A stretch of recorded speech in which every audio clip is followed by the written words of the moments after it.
Greetings, everyone.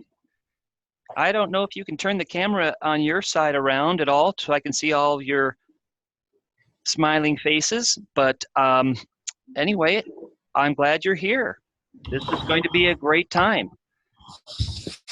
Oh, it's a beautiful thing. Greetings, everyone. Actually, as Professor Helms was saying, I am actually in Colorado most of the time. Right now, I'm at our ESRI headquarters in Redlands, California, teaching a course for educators. As he said, I'm on the education team. I'm recording this so that if one of your colleagues over at Midland College is interested in listening to this, it's being recorded. So I'm here for you all. I've got certain things that I've been talking with Professor Helms about, but I'm flexible. I want to make this useful for you all. Is everybody still awake? So what we talked about was chatting a bit about the world of GIS, just sort of setting the context, setting the stage for what you're going to be discovering, learning, and so on. Now, by the way, you're not going to get out of this session and the ones that follow me knowing everything there is to know about GIS. I think occasionally people will come to me and say, Joseph, I've got 3 hours and I want to learn GIS. Great. It's kind of like chemistry. It's kind of like biology. It's like engineering. It's like any other worthy endeavor. It's a lifelong journey, okay? And so I'm just thankful that you all are a part of that journey. I really salute you all. I think that GIS is an incredibly relevant, fascinating, interesting, important set of technologies for the 21st century. So I just salute you all for being interested and wanting to embark on this journey. So that said, I found out something really cool about ESRI and Midland College. Do you want to hear what it is? We have something in common besides our vision for GIS. They both started in 1969. That's very cool indeed. So we're both the same age, Midland College and ESRI. So ESRI is Environmental Systems Research Institute, and I am going to just briefly show you my contact information. Professor Helms has all the deets, but here it is. Please feel free to add me to your networks. Like other set of technologies, there's a sort of a system of intermoving, changing parts. And so that said, I really think that it's good to have a network of people to help you in this journey. And I am happy to I would be honored to be part of this journey for you. How's the volume over there? Is everything good? All right, super. I am on all of the social media sites. I've got a blog that I write on a weekly basis on data called Spatial Reserves, which is right here. We just wrote about location privacy. I reviewed the Los Angeles GeoHub. I reviewed the Texas Natural Resources Information System not too long ago. So Spatial Reserves is my data blog. I'm very keen on knowing about data. That's one of the things that we'll talk about today, being critical of data, and understanding how you can use it. Because especially in this world of crowdsourced information, which we'll also talk about, it's not just the agencies that I used to work for producing GIS. I used to work for NOAA, USGS, and the US Census Bureau. We created a lot of spatial data, much of which is still used in daily GIS work. However, nowadays, you, me, everybody in your room is a potential data producer, not just a data consumer, because we have all sorts of tools, some of which we'll talk about today, allowing you to be able to push data up into this GIS cloud-based, web-based world, which is an exciting development. But because of that, there is the situation similar to the internet in general. There's a lot of good data out there, and there's a lot of data that you have no idea where it came from, and there's a lot of bad data out there. So be critical of data is one of my central themes, if you don't get anything else out of this session with me today. So my own pathway, just to kind of give you a sense of, different people have different pathways in GIS. Mine was the geography pathway. So came into this field through 3 geography degrees in my case. I love geography. I love STEM education and love field work. So I came up through, as I mentioned, federal service, a lot of time in federal agencies. I also teach at the University of Denver, and I teach MOOCs. Who's taken a MOOC, a massive open online course?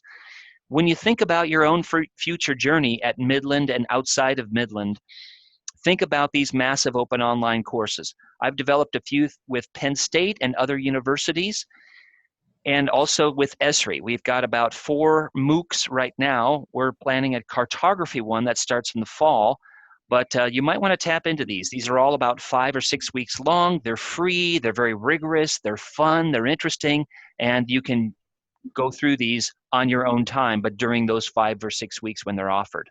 So my focus, as Professor Helms said, is really about education. I'm very interested in partnership building, communications, teaching, research, and curriculum development. So I'm interested in how people actually learn and teach with GIS. Okay, that said, here are my 3 tenets that I would like to just lay out before you all. First of all, the issues we face on our planet are complex, right? They're increasingly affecting our everyday lives. They can be solved or grappled with or better understood with increased engagement in geosciences, geotechnologies. So the US Department of Labor, way back in 2004, said there are 3 hot fields for the 21st century: nanotechnologies, biotechnologies, and geotechnologies. So if there's any administrators out there in the audience out there in Midland College today, I really believe that you are in the right spot with your focus, as you've outlined on the mission statements of Midland College. Collaborative learning, stewardship of the environment, high quality learning, continuous lifelong enriched learning. All of those things, I think, can be taught effectively with geotechnologies. And so I really salute you all once again. And also your focus areas at the College of Computer Information Systems, for example, jumped out at me. Your energy and transportation focus areas, health, education, and STEM, of course, all very much appeal to me as this is the perfect college to be using GIS. It really is. You folks are right where you need to be in terms of being able to spread GIS into different areas of the campus. And so that's one of the things I wanted to encourage you deans and administrators out there is GIS is too good just to be in 1 or 2 departments. And we have too many complex issues in our society to have it be a little fiefdom, you know what I mean? A little, I'm going to protect GIS because it's my baby, that type of thing. No, it needs to be out there throughout the campus so that students can encounter it from a lot of different disciplines. Okay, that's what I really wanted to encourage you to do today. Also, based on number 1 there, what are these issues of the 21st century? Well, energy, water, transportation, natural hazards, right? Population change. There's all sorts of key issues of our time, and they all have a where component, correct? They all have some spatial pattern that we can grapple with through the use of geotechnologies.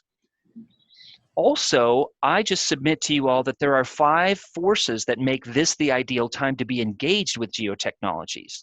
And my 5 forces are geo-awareness being one of them. More and more people are aware of the issues that I just outlined. It's not just, Professor Helms and, a couple deans and a couple students and I talking about water and energy and so on and so forth. More and more people in the general public, you hear this on buses, in libraries, street corners, etc. People talking about these key issues of our time. Well, that's a good thing. It's good that there's more awareness now of these complex and major issues that are affecting our everyday lives. There's also the geotechnologies themselves, rapidly evolving into this cloud-based environment. More about that in a moment. The third one is what I call geo-enablement. More and more people are enabled, right, on a regular phone to be able to use some of the data and some of the technologies that we're going to use in Midland College in your GIS program. So how many millions of people have actually looked at a web map while I've been talking? Millions? Tens of millions? How many people have looked at a satellite image? How many people have done some sort of simple routing, like me to the bus stop or me to the nearest coffee shop, that type of thing? Well, these technologies have enabled people to make wiser decisions on their own personal day, but also city planning, the water authority, the state land department, et cetera, all the way up to the United Nations Health and Environment programs. So these technologies are enabling people to make smarter decisions about our planet.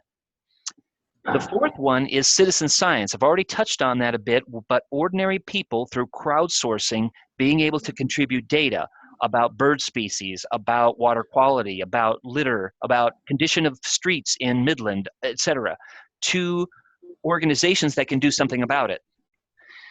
So there is citizen science enabled through mapping technologies. And the fifth one is, so we had geo-awareness, geo-enablement, geotechnologies, citizen science, and storytelling. But you may say, well, Joseph, maps have been used to tell stories for hundreds, if not thousands of years. True, very true. But what we have nowadays is through something like story maps, we have the ability to create multi-media story maps telling your story about your own research project at Midland College, to something you're really passionate about in the world, to where you went last summer on vacation, et cetera, right? So being able to do this with these multimedia maps in an easy-to-use environment, these are just a few of the story maps that are in our gallery at the moment, is a very powerful thing.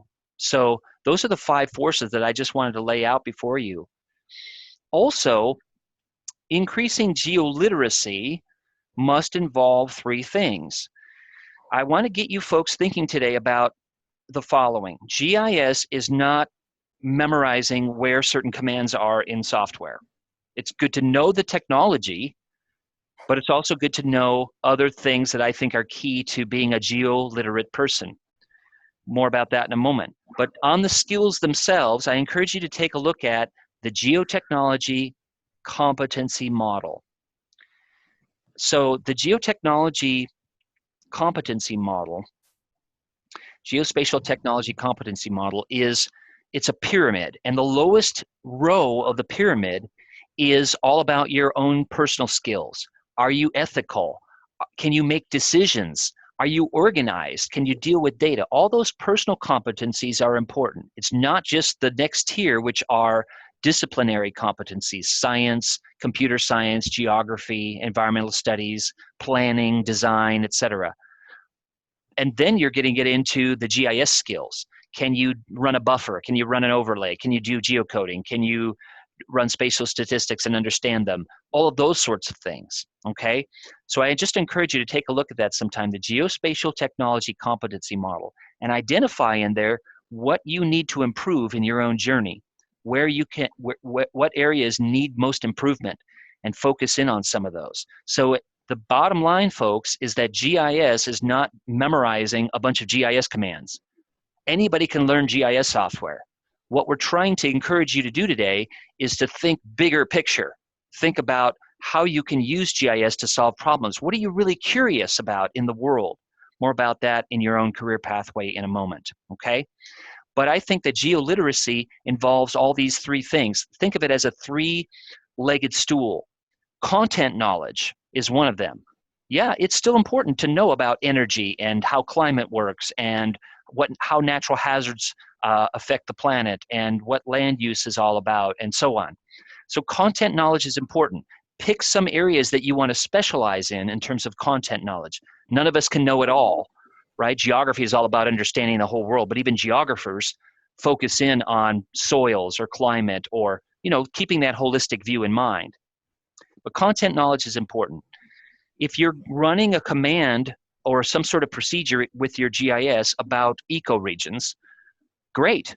But you need to know what ecoregions are and how they how they nest into biomes and how they are affected by watersheds, et cetera. Okay? So know something about the content that you're analyzing.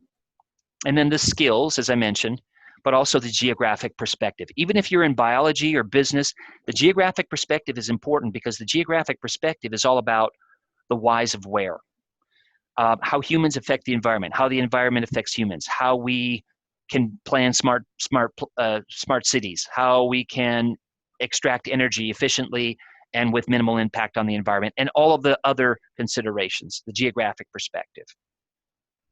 Okay, questions, comments? So we've reviewed these 5 forces. We've talked a little bit about 3 tenets that I think are really important for this.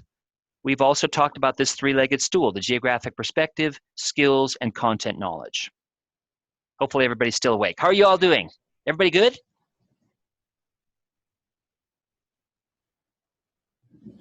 Okay. All right, we're good. I'm hearing some positive feedback there. So why GIS? Well, I've mentioned some of these items of concern in our world.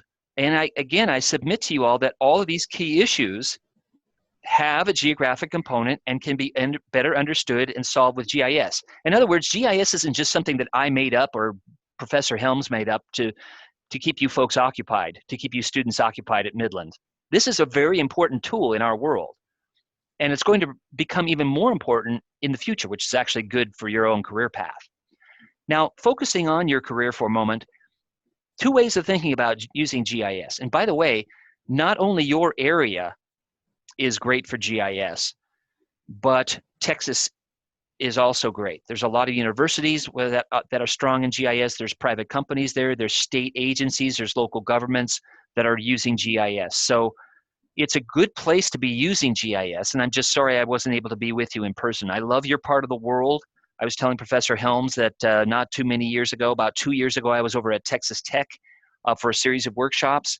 I also go caving in the Guadalupes every year, so I'm just a little bit to the west of you over on the New Mexico side. I was also at the Odessa Meteor Crater, which was very cool. Had a meeting there, great place for a meeting a couple years ago as well. So I love your part of the planet, and I wish I could be with you in person. But there's 2 ways of thinking about GIS in your career. First of all, there are a certain growing number of people that have GIS as part of their job title. You're an analyst, you're a programmer, etc. You're a GIS manager. I know the former GIS manager for the city of Midland, for example, great guy. He was GIS manager for about 10 years. So there are people with GIS in their job titles, and that's going to be growing at a steady rate, and it has been for, since 1969, like we talked about. But more steep is the curve of some professions that use GIS, but it's not necessarily in your job title. You may be an epidemiologist or a planner or a forest ranger or something like that, where GIS is one of your tools on your tool belt. Okay, it's a way of thinking. It's not your job title, but you're using it as one of the key things that you use every day. And also, I wanted to lay out these 5 key GIS trends before you all today. Now, we can have some debate. You may have another speaker later on after me that talks about other key trends, and that's fine. These are, again, not the end-all, be-all, but there are 5 key things I want you to think about in terms of where GIS is going. First of all, 3D. We live in a 3D world. It makes sense that we're doing more and more things with 3D tools. Yesterday, for example, I had some weather balloon data that some students had launched, okay, and collected data on. They had an elevation, had a latitude, a longitude. It also had, in this spreadsheet, atmospheric constituents, wind speed, speed of the balloon, oxygen levels, etc., okay, temperature. Easy to map in 3D. I used the 3D web scene. You can extrude those points into cylinders in my case. So I made a 3D scene, took me all of 10 minutes to do. So we're not talking about hours of work. And now I could look at the pattern of the balloon and how it flew across the landscape until it descended to the earth. This was in eastern Colorado. So 3D is becoming more and more important as we move forward. Also, interior spaces. For the last 40 years, since 1969, we, ESRI, USGS, state of Texas, local governments, we've done pretty well at mapping outside buildings, right? Ecoregions, watersheds, biomes, subsurface geology, weather, population, demographics, all the rest of it. Not everything has been mapped. Many things have been mapped at a certain level or a certain scale, needs to be mapped at a higher resolution for a lot of people's needs. Certainly with UAVs and drones and things like that, we're capturing higher and higher resolution imagery. But we haven't done very well at interior spaces, which is where most of us spend most of our time. And so think of emergency responders going to some, I don't know, some college campus. Maybe there's some emergency situation. Where are the fire exits? Where are all the fire extinguishers? Where are the water mains? All that stuff. That we haven't mapped all of that yet, okay? So there is an increased focus on mapping interior spaces. Think of a hospital, for example.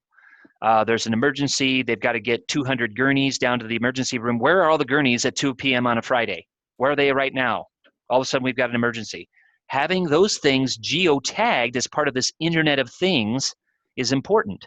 Being able to get all those things to the emergency room, for example, right away is a major logistical issue that all hospitals face. So if we had all that mapped and geotagged, geolocated, great.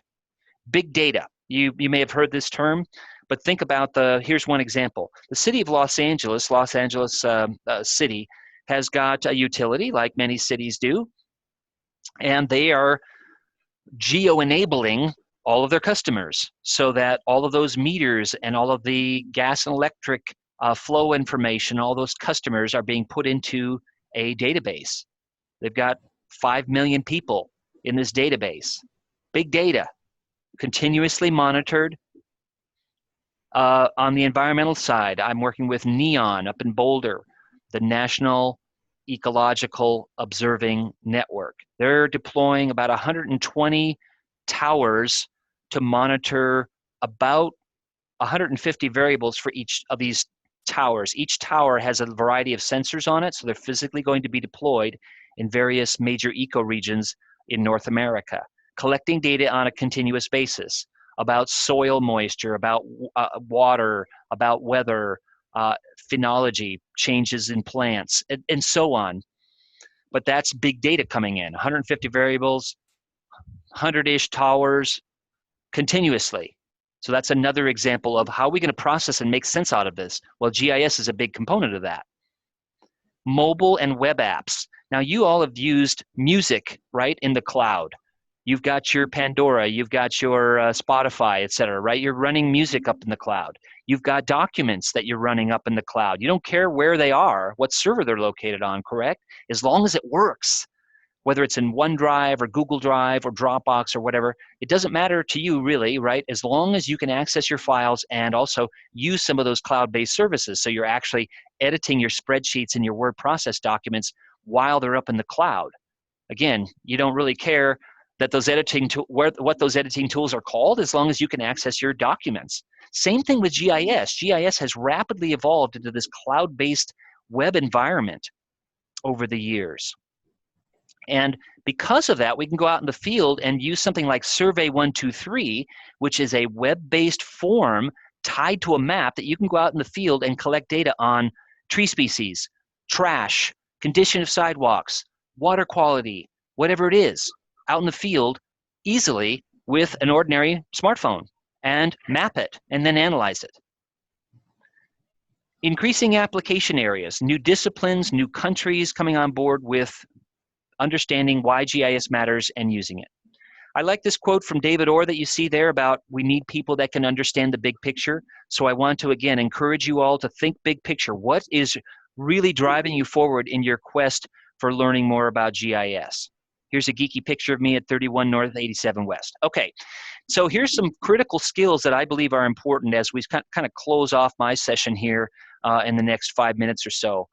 And give you time to ask me some questions. But I really believe that these things are critical skills as you move forward with your own journey in geotechnologies. Number one, be curious. I've touched on this a little bit, but ask good questions. Ask thoughtful, deep questions, and keep on asking questions. You may not find the answers to all of them right away, but you're examining spatial relationship. What's the relationship between water quality and water availability, or the viability of farms, or energy extraction and location of pipelines, or customers versus demand for certain goods and services, all of those things. What's the relationship of tornadoes occurrences to landforms and major air masses? So these are the things that I want you to think about. What are you curious about knowing more about in your world? Scale is important. Certain patterns exist at one scale that might not exist at other scales. And be tenacious about really investigating using GIS as one of your tools. Asking these geographic questions. It's all about geographic inquiry. We ask questions, we acquire some resources, we explore some data, we analyze that data, we act on it, and then we might ask some more questions. Hopefully we will ask some more questions. Where is it is not the end-all be-all question. It's why is it where it is? And what is it like? And what did it look like in the past? And how will it change in the future? Second, ability to work with data. I mentioned big data earlier, but having you folks acquire the skills to work with data, I think one great way to do that is with GIS. GIS has always been about grappling with real-world data in real-world situations. And so in chatting with Professor Helms and others over there yesterday, I really get this sense that that's exactly what you folks are going to be doing. You're going to be grappling with real problems and real issues. So here's an example of something that came from the Collector app. This is another app I mentioned, Survey 123. Collector is a bit more rigorous, but I went out with a group of educators and collected data on landmarks, curbs, trees, buildings, sidewalks. And in about 90 minutes, we collected about 1,000 points, as you can see mapped on this right here, with photos, with metadata, and with a variety of attributes. So there are other ways to do this as well. For example, this map is a story map. I showed a brief story map before. I collected this one actually on my phone. It's at the University of Denver campus where I actually teach. I'm teaching a class on GIS data right now. But here's a simple story map that I made of the University of Denver. Easy to do. I made it with my phone. I used the Snap2 Map app. And so if you wanted to tell a story about, I don't know, tree species in your community or dangerous intersections in Midland that we need to do something about for pedestrians, a quick story map would be an effective way of telling your story to broader stakeholders. Here's a crowdsourced story map, why I love GIS in this case. So you hit that big plus sign, you participate, you add a photo, as I did, this geeky photo of me out here in Western Colorado. Easy to do, easy to set up. Let's say you want to collect data from people. You set up a crowdsourced story map, you decide what you want to collect, they go out and collect data into it with no app required. All they need is your URL. So here is the live web map of what I was showing earlier. How is this live? Well, I've embedded ArcGIS Online into my presentation. So that means that I can go and actually click on these structures that we've collected out in the field, and I can actually go to the photograph, and this one's sideways, but that's the beauty of this. You can embed these live web maps into different venues, into web pages, into presentations. That is not just a cosmetic thing. That means that your story of what you are doing, what your research is with GIS, can be told to a broader group of people. Could be citizens advisory groups, it could be the city council, it could be state of Texas, right? Understanding geographic foundations. Yes, datums matter. Yes, map projections matter. Yes, understanding how to build a database actually matters.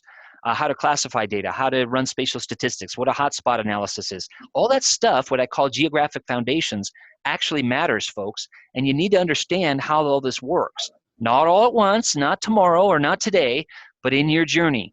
Don't neglect the foundations. There are some core skills that are important. If you are thinking, you know, I'm really not a coder type of person, that's okay. But you need to know a little bit about JavaScript. You need to know a little bit about Python, because you're just going to be so much more marketable and you're going to be so much more empowered to do the things that you eventually will want to do with GIS by knowing a little bit about coding. A few people need to know a lot about coding. I think everybody in GIS, especially now that it's large part migrated to the web, has to know some about coding. Adaptability. Be a lifelong learner.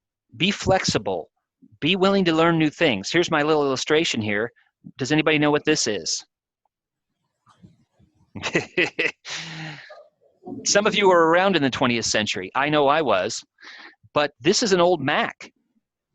It's now used as a doorstop in an actual high school. Why did I show this picture that I took of this old Mac used as a doorstop? The point is that your devices that are near and dear to you right now, your laptop, your tablet, your phone, those are all going to be doorstops or paperweights at some point in the not too distant future. So don't get too enamored by the hardware. All that stuff changes. Same with the software. The software changes. So adapt. Be a lifelong learner. That choice in GIS software that was third menu down from the right-hand side, and this third button down, it may move. Okay. The point is that you understand when are you going to run an intersect command. When do you run that intersect tool? That's more important than where the intersect tool is. Why do you run it in the first place? And finally, communications. Understand your audience, understand how to use cartography effectively, and multimedia.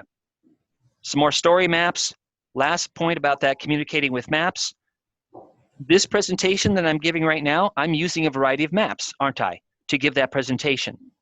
So here is a map I collected this data on an ordinary fitness app.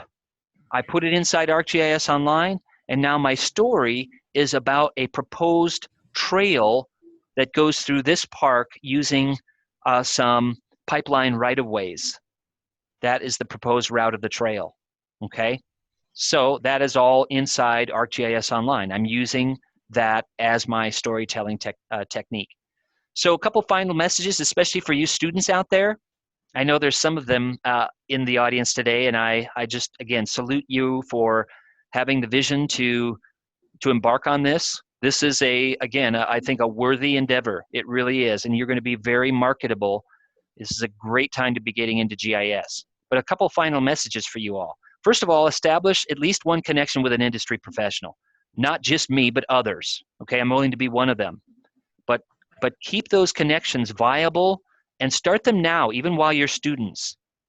Also, set the bar above industry expectations for all your work, above what your instructors set. Set that bar high for your quality of standard. Don't just sort of get by, but set it high. Make those projects that you're working on at Midland College part of your portfolio, something that you can really be proud of and show your potential future employer. Also, help others. I got into instruction, as you know, in GIS, and I've learned more as an instructor with GIS than I ever did as a student. So sometimes teaching others what you know about GIS or anything else, really, will help you learn also. And as you're listening to their needs, you can become a better instructor and understand more about GIS. They'll ask you questions, some of which you can't answer, and you go and find out. So it keeps you current, keeps you on your toes. So help fellow students learn the ropes. Also, you know, I'm keen on education at all levels. Sometime talk to your alma mater, talk to your middle school, talk to your high school, and get them rolling with GIS. We have lots of programs at ESRI to help them get free accounts in ArcGIS Online, for example, and lots of lessons. Here's a geeky photo of me out in the Mojave Desert. I'm a big supporter of getting out there on the landscape. So here is my contact information. And again, I would welcome any questions at this point, comments, complaints, issues. But as I close, as you think about questions, let me just show you one of the really powerful things that you can do inside a GIS environment. So some of you may have seen this. I'm going to go into ArcGIS Online. I'm going to make a map. And let's say we're interested in something like, how about let's modify this map. I'm going to scoot down my camera a little bit. And let's go ahead and add some data. So let's say we're interested in looking at, how about median age and median income? So there's the median income and median age. And again, be critical of the data. This comes from the Census Bureau 2012, so it's not perfect data, very useful though, and I can find out more information using this About tab here. But right now at the state scale, I can see that, let's zoom out just a little bit and get the legend up there. So right now I've got the age on. I can see that Texas is a little bit younger, right? Pink, red meaning a little bit younger than other states. Okay, this is a US data set in this case, it comes from the US Census Bureau. You can see the histogram here in Texas. I can see that Maine is a little older than the median age for the whole country. Why is that? What are the sources of inflow, outflow, and what affects median age? And why does median age matter? These are the questions that I want to encourage you to think about. Now, as I zoom into Texas, not all of Texas is created equal, right? So I've got different patterns of the median age. I'm going to turn off median income at the moment. But median age, again, blue, older, red, younger. So out by you, right, you've got some counties that are younger, which makes sense. You've got some counties that are older. You can see over here, College Station's, Texas A&M, a lot younger because it's dominated by the university. Makes sense? Okay. But what about at an even more local level? If I zoom, I'm going to start seeing census tracts and other things. Let's change the base map, how about, so that we can see some, how about terrain with labels? So now I can see, I can see Midland over here, and now I've got a neighborhood right there that is a lot younger than the surrounding neighborhoods. But although generally Midland is a younger community, right? You've got universities going on, you've got other things, tech environment that draws younger people. Okay, so we've got this kind of a histogram going. There is a neighborhood out in North Midland that probably some of you are aware of. It's a little bit older. Why is that? Let's take a look at the land use. We don't have time today. But let's go to median income now. Let's look at the median income. Okay, as I go north, let's look at the legend. It's higher, okay? So is there any relationship between median age and let's see if we can, look, we've got a transparency tool. If we scroll through here, we can see that it looks like a little bit of a positive relationship. As you get older, the income seems to go up, which is actually an encouraging thing, right? If it was the older you get, the poorer you get, that would be a little bit depressing. But the point is that with only 30 seconds, I added 2 pieces of data. We asked a couple of geographic questions, and we changed the scale, and we looked at these possible relationships across space, and then we could also ask it across time if we had a moment more. We could add historical census data. But you see what I mean? Having this at our fingertips is incredibly powerful. Let's add one more thing here.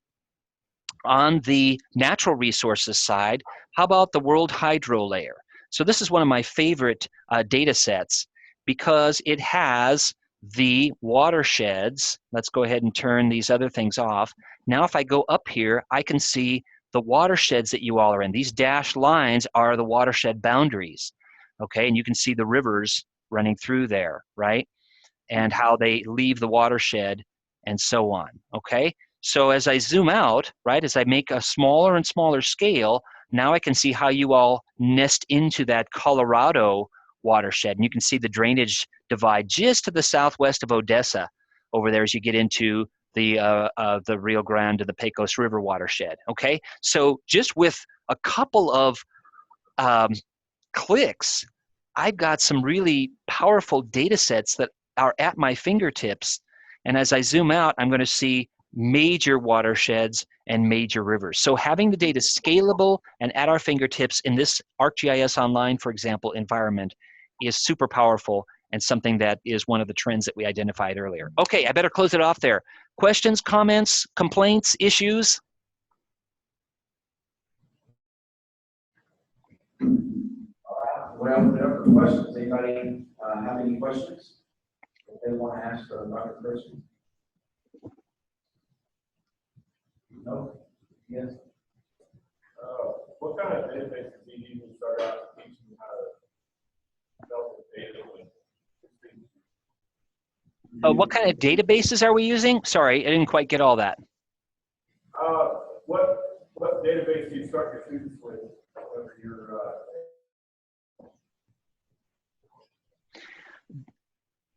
I'm getting a couple words, one of which is database. So the nice thing.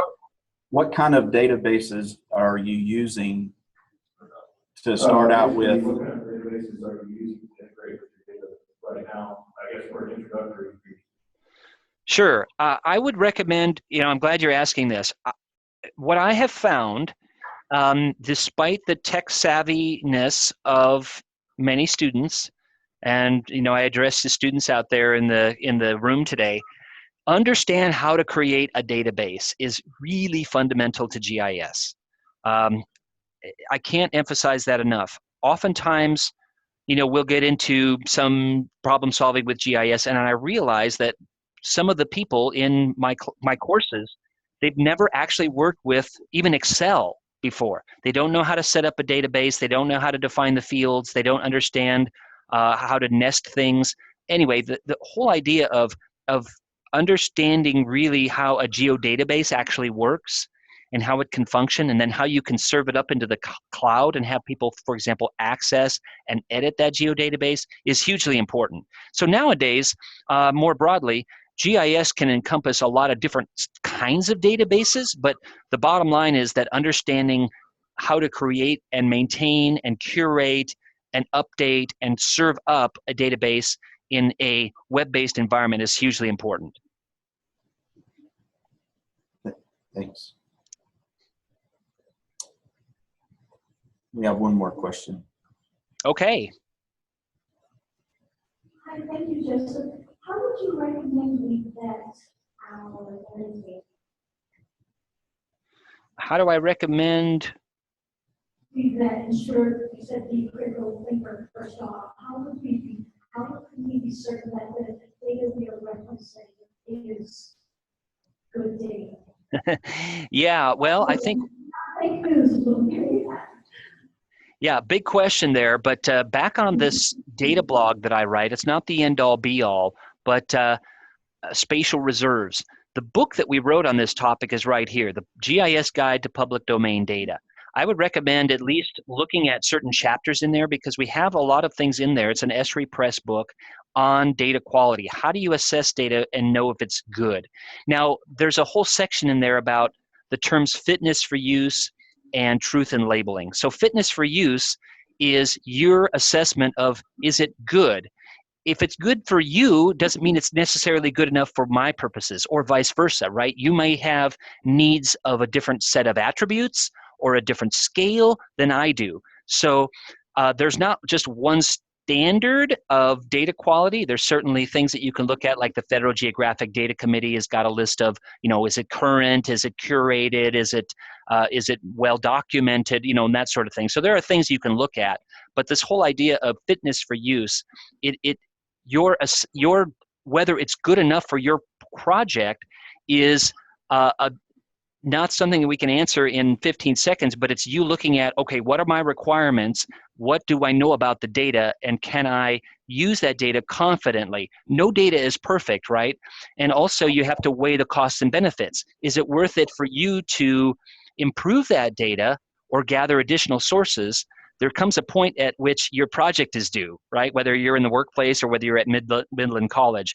Is it going to be adding significant amounts of quality to spend hours, days, weeks gathering additional data of higher quality? Maybe not, right? So there's a cost benefit analysis that you have to do as well as assessing the data quality. But I'm glad you're asking this. It's a hugely important issue. Now in ArcGIS Online, for example, that map that I was showing earlier, you can go to About, you can take a look at these layers and show the item details, for example, and know where it came from. So this World Hydro reference overlay, for example, there is a set of information about where it actually came from, Esri, World Wildlife Fund, etc. Okay? Now you can look at that and say, well, okay, that's going to meet my needs or not meet my needs. It's not books and books and pages of metadata, but it is something that is in many of these layers. Now, that being said, you're going to encounter some layers in ArcGIS Online and in other cloud-based environments or even desktop environments where you're going to have almost no information about that data source. It may look really good, the attributes may be complete and robust, but there's not much information about who created it, when they created it, and so on. So again, that's a really difficult situation. Can I trust this even though I don't have that much information about it? All very good questions.